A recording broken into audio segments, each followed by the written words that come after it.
guys, welcome back to my channel.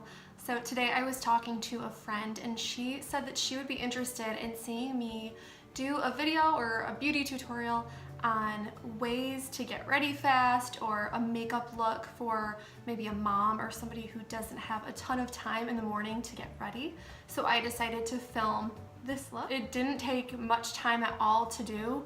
And then I also added in a couple of quick hair tutorials. So if you're looking for a look or even just, a quick hairstyle to get you out the door and get you on your way when you are in a rush, this is the video for you. So if this is something that interests you, just keep on watching.